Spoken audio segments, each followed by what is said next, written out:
Hello, folks. Welcome to a special edition of Dead Flesh Retro Plays Fish by Magnetic Scrolls. Um, I'm inserting this because I wanted to explain how we solved the maze that we get to after we buy the cylinder in the pub. That happened in the last session.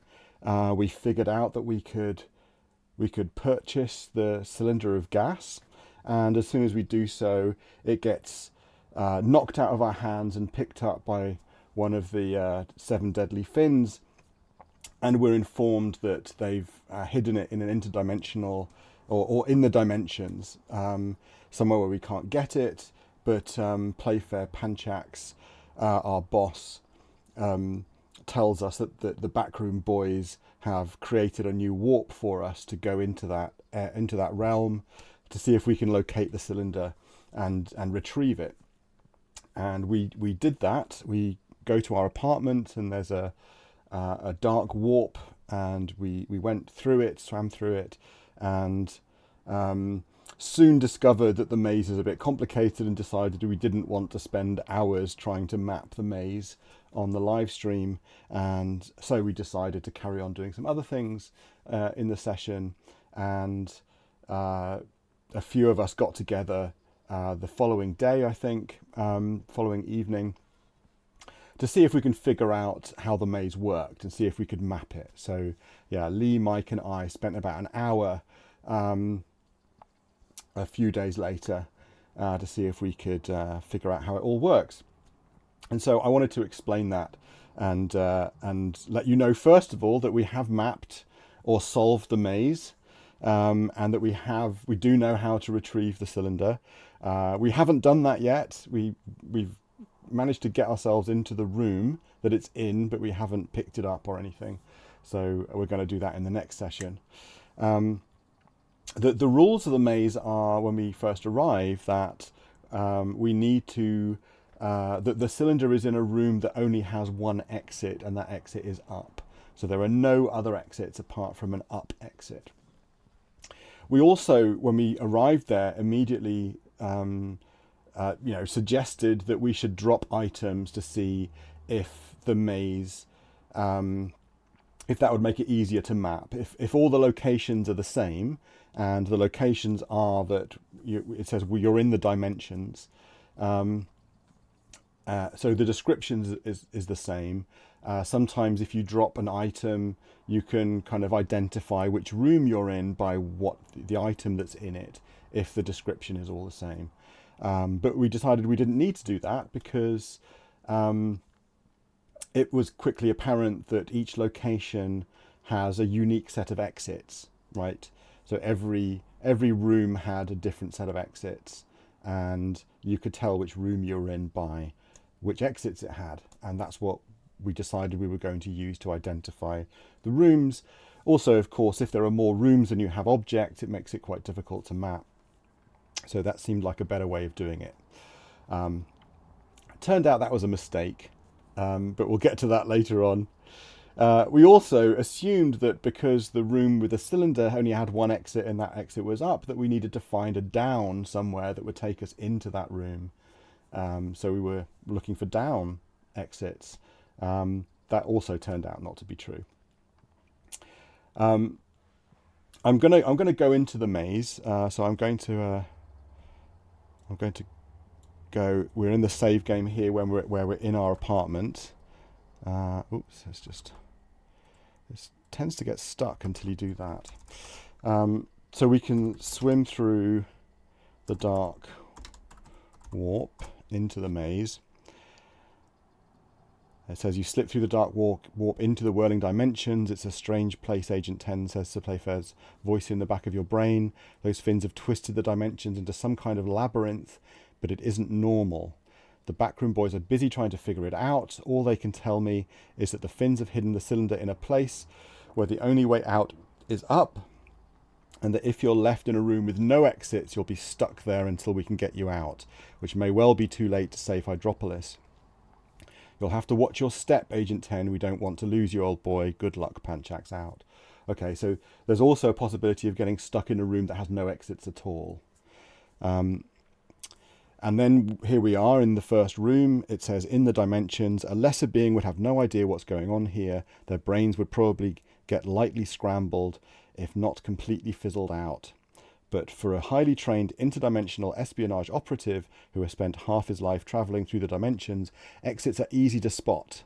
Exits lead northeast, east, southeast, south, southwest, west, and up. Okay, so we started mapping it. Mapping was a nightmare, frankly. It was really hard to map. We could never get to a location and then return to the location that we were at before. So we were mapping rooms and noting down what the combination of exits were for each of the rooms. And yeah, it was very difficult. We ended up with just a bunch of rooms all over the map and just spaghetti connections all over the place. None of them matched up. Like if you went north and then if you could go south, went south, you wouldn't end up where you started. But we did notice a few things. There were a few things that kind of eventually started standing out to us. First of all, we couldn't find a single down. There were loads of ups, as there is here in the room that we're in at the moment, but there was like no downs. We never saw a down, which was a bit odd. We also realized that up seemed to alternate. Like, you know, if we were in a room with an up and we went to another room, it wouldn't have an up. And if we then went to another room, it would have an up, right? So it was like the ups were alternating, or as if every location without an up was surrounded by rooms that had an up, right? And yeah, equally every room with an up was surrounded by rooms that didn't have an up. It's really odd. We also realized when we restarted the maze a few times, because, you know, we kind of stopped and reloaded and went back in, we'd always go back in a different room. Our starting room would just be scrambled. So we couldn't even join our maps up, right? We were mapping little bits of it, and then we'd kind of go out and come back in, and we'd be somewhere else, and we couldn't get them to connect up. Well, I think we did once. We managed to kind of figure out how to, you know, a route that would take us somewhere. But it was really hard because we could never go back to where we were previously anyway. So it just felt like we kept mapping new parts of the maze and never really connecting things together. We also realized we could never go in the same direction twice. Like if we ever went north or southwest, there would never be a southwest in the next room, a north if we went north or a southwest if we went southwest. Some rooms did allow us to go back the way we came, but they would never take us back to the room we were in. And we could never go 2 rooms in the same direction. But we did find some sequences, and the sequences seemed to have a pattern. Like we could always get back to the room we started in if we went in a direction and then up, and then in the same direction again, and then up again, right? So here, for example, if this room is northeast, east, southeast, south, southwest, west. So we've got the easts and the south and the souths. If we go, for example, if we go, oh no, come on, there we go. If we go west and up and west, oh no, we can't do that. Let's just look again. Okay, let's try it from here.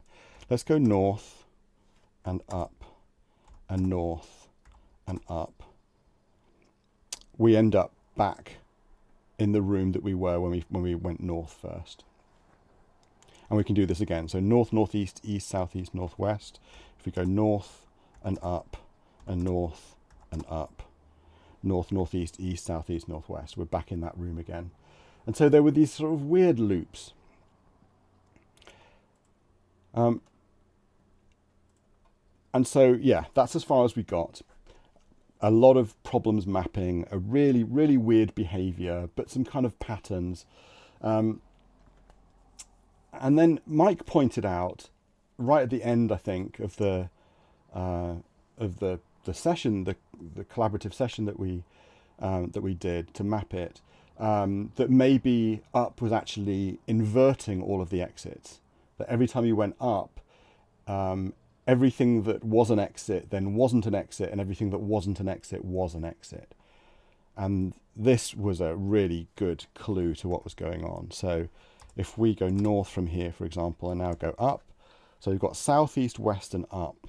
If you go up now, there is no southeast, there is no west, and there is no up, but there is, all of the others are here. So northeast, north, northwest, no west, but southwest, south, no southeast, but east, and no up, right? So we then were thinking, or at least I was thinking, maybe when we go up, we're actually like inverting gravity. That, you know, when we go up, then we're kind of upside down, and north is now south, and up is now down, and that's what's going on. That we're changing our orientation every time we go up. So we weren't sure what kind of geography we were mapping. Maybe we were actually walking around a Rubik's cube or something, and we would go over an edge, or we would move in a direction, and then the whole, you know, part of the whole maze would move. All sorts of theories trying to figure out how these behaviors could be explained. And then the next morning we were kind of talking on WhatsApp, and, you know, going through our ideas, the ideas we had of what was actually going on. And Lee wondered whether each exit is actually changing other exits. He was thinking, or I think Mike maybe suggested it could be binary, that if you gave a number, or if you represented all of the exits as a binary number, then with ones being the exit is there and zeros being the exit isn't there, then if you went north, it would change the number by a certain amount consistently each time. And so Lee started kind of trying to do a represent the map as a set of binary numbers, or a set of changes to a number. Like, you know, every time you go north, it adds 10, or every time it goes west, it adds 12 in binary, or whatever. Or it shifts the bits in one direction or another direction. There's some kind of consistent way that it changes. And then I was thinking, well, hang on, what we have here in each room is a grid of direction. So north is straight ahead. We have northwest and northeast, and we have west and east, and then southwest and south and southeast, and then we have up. So it's really a grid, a 3x3 grid. And so if you could represent each room as a 3x3 grid, and then going in any particular direction, you could indicate which exits it would change. So if we looked at the map carefully, and it was consistent that every time you went in a particular direction, it changed the exits. And sure enough, when I started looking at what the map that we'd made the previous evening, every time you went in a certain direction, it toggled the exits on and off. Okay, so if you go north, it doesn't turn all of the exits on or off in that direction, but it toggles. So if it's off, it's switched on, and if it's on, it's switched off.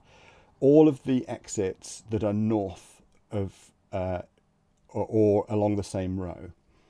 And I started looking at all of the other exits. So where does northeast, which exits is that changing? And east, which is that changing? And etc.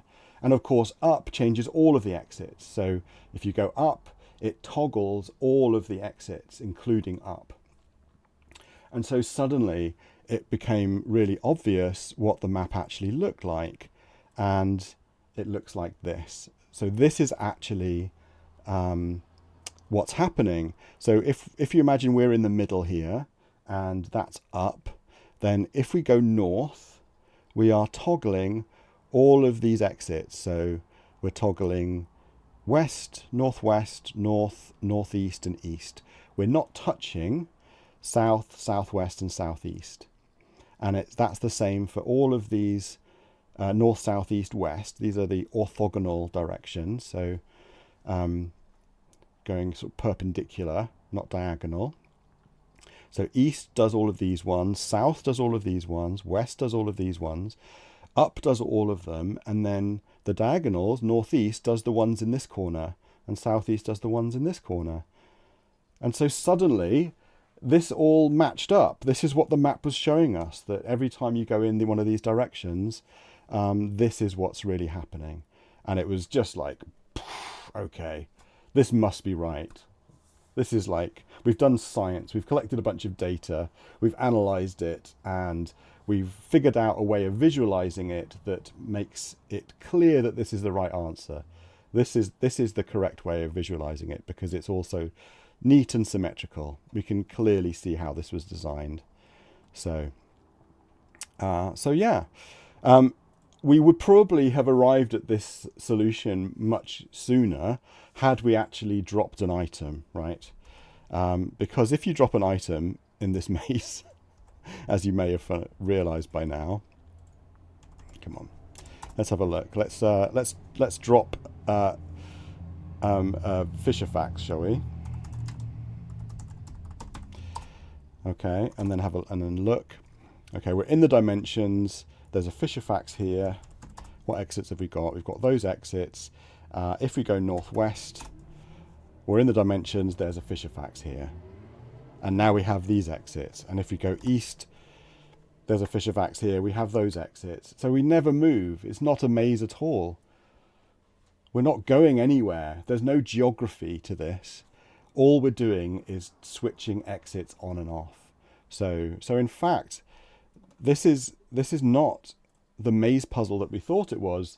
It's really it's a 3x3 light toggle puzzle. I've seen this puzzle many times in graphical adventures in the later on, where you have a grid of lights, and when you press one, it turns the lights next to it on and off, and you have to figure out how to turn them all on or how to turn them all off or whatever. I've seen that in graphical adventures. It's quite a common, simple puzzle. Very obvious what to do. I've never seen it in a text adventure. So here it is in 1988. In a text adventure, the same puzzle, except using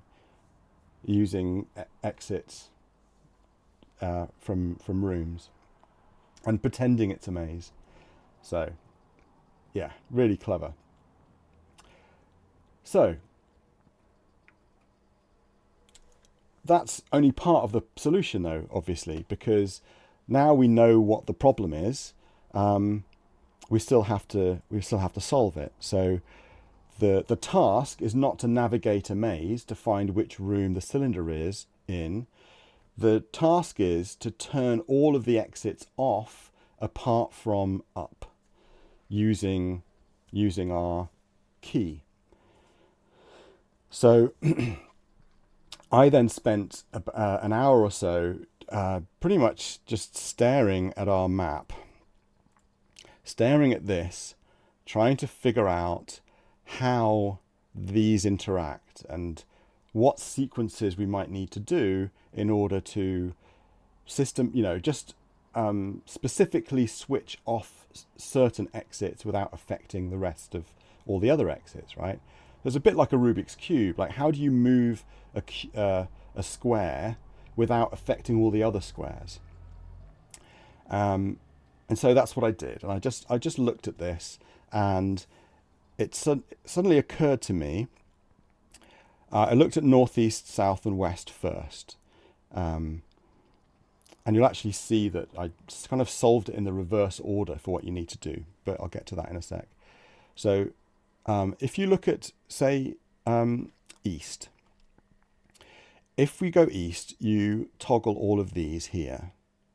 And if you then go northeast and then southeast, what happens is these two up here, so north and northeast, get toggled twice, right? Because you're going east, they get toggled, and northeast, they get toggled, but they don't get toggled when you go southeast. So those get toggled twice, and the same for the ones at the bottom. They also get toggled twice. So toggling things twice leaves them in the same state they were in, right? So if it was on, it gets switched off and then back on again. It's in the same state. If it's off, it gets switched on and then back off again. It's in the same state. So if you switch things off twice, you leave them in the same state. But if you do that, if you go east, then northeast, then southeast, you'll see that east gets toggled 3 times. So it has to be on for you to go in that direction in the first place. So it gets switched off and then on and then off again. So we've switched east off without affecting these other exits. But up also gets switched on and off, okay? But I'm not worried about up. Initially, I'm only worried about everything around it, apart from up. So if we take up out of our thinking, and we go east and then northeast and then southeast, we manage to switch east off without affecting anything else, which is good. So that means that we now know how to switch off all of those orthogonal directions. So if I want to switch north off, I can go north, northwest, northeast. And now north is no longer switched on. Same with west, I can go west, northwest, southwest. Oh, that's weird. West, northwest, southwest. There we go. And now west has been switched off. But of course, we're still messing around with up, and we're not solving the diagonals. So I then looked at the diagonals, and if we look at the diagonals, if we go in any diagonal direction, we switch that diagonal direction off. And we also toggle the orthogonal directions next to it and up as well, but we're not worried about up. And then I realized that if we do the diagonals first, we'll then just be left with the orthogonal directions north, south, east, and west. And we know how to switch those off without affecting anything else. So that's what we need to do. We need to do the diagonals first, and then we need to do the orthogonals, and then we need to worry about up. And so the other thing that I realized was when we turn north, south, east, and west off, we are toggling up. So if up is on, it becomes off. If it's off, it becomes on. And it's the same for the diagonals as well, because we're just doing it once. So we're toggling it on and off.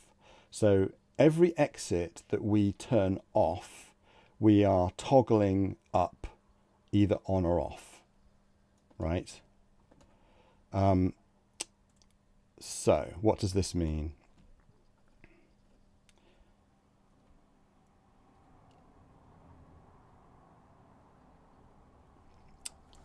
We need to end up with only an up exit, which means when we switch the last exit off, up has to be off, because when we switch that last exit off, we toggle up to be on, and that way we're left in a room with no exits but just one up. So that means when there's one exit apart from up, up has to be off. And when there's no exits, up is on. So up has to be there on an even number of exits. So we just need to make sure at the beginning that we either have an even or an odd number of exits without up, and that up is either on or off, depending on what we have. Okay. So here, for example, we have an even number of exits, southeast and south.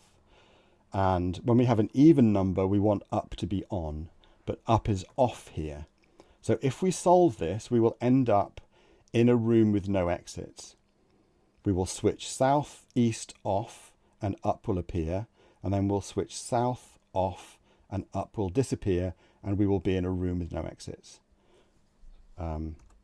So I can demonstrate this, although actually so I go southeast, we end up with east and up. So I go east, northeast, southeast, and boom, we get this end game where we're lost in the dimensions with no exits. Well, I warned you, Agent 10 says to Playfair. You walked right into the Finn's trap. Just sit tight and we'll see what we can do. Panchak's out. You sit down and twiddle your thumbs until your thumbs begin to ache. So you stop. When they've had a rest, you start again, but it does get a trifle tedious, so you stop again. At 4 o'clock, the room starts shaking. Cracks appear in the wall. The dimensions are splitting. Abruptly, everything starts heading towards a certain point, accompanied by a grotesque sucking noise. Before you have time to react, you're surrounded by a blinding white light, which rapidly expands to engulf the whole of Hydropolis. And we end up back in the goldfish bowl of death at the end of the game. So that's what happens if we're not in sync with ups. So let's just restore and swim through the dark warp. And we'll see what exits we get. So north, south, northwest, and up. So here we have 3 non-up exits, and we have up on. So we want up to be off with an odd number of exits and on to be with an even number of exits. So all we need to do is go up. We need to kind of invert the board, and that puts us in sync. I could explain why this is. You can work it out mathematically, but it will work. So if we're in this situation where we're out of sync with up, we just need to go up once. And if we're in a room that has no up, right? If we're in a room that has an even number of exits and no up, we just go in any direction and then go up, and we'll be in sync. So if we go up now, we now have northeast, east, southeast, southwest, west. That's 1, 2, 3, 4, 5, and up is off. So that's what we need to achieve. So now we can just turn the exits off systematically. So we can go northeast to turn northeast off. We can go southeast to turn southeast off. We can go southwest, and then we can see which ones we're left with. So we're left with north and east. Up is on because up has toggled each time. It's an even number. We're going to turn north off now by going north, northwest, northeast, and we're left with east and no up. And now we go east, northeast, southeast, and we're in a room where the only exit is up, and there is a cylinder here. And that's the solution. It's lovely. It's a really lovely puzzle. It's quite a nerdy puzzle. It's a puzzle that was designed by computer programmers, but if you think of it as a 3x3 light toggle puzzle, where if you press each of the lights in each direction, you're turning little clusters of lights on and off as per the key, it kind of makes a bit of sense. And there's a simple algorithm, if you like, for solving it. You count the number of exits, you make sure that you're in sync with up, then you go in each of the diagonals, and then you turn off each of the orthogonals, north, south, east, and west, until you're left in a room with only one exit and the cylinder appears. And so that's what we're going to explore next time. Let me know if that makes sense, if you enjoyed it. Enjoyed the puzzle. I hope my explanation makes sense. I hope you're not all too confused. And I hope it doesn't make it appear as if the game is really kind of too hard. I think most people could have solved this once they'd made that connection that this is actually a toggle puzzle, not a maze at all. And I think we would have solved it much sooner had we actually done what we said we'd do right at the beginning, which was to just drop an item and realize that there is no map. All we're doing is turning exits on and off inside the dimensions. All right. So hopefully we'll be back with the next episode very shortly. It's possible that it's going to have to wait another week before we stream again. because something's come up. But I look forward to seeing you in the next episode. Cheers, everybody. Bye.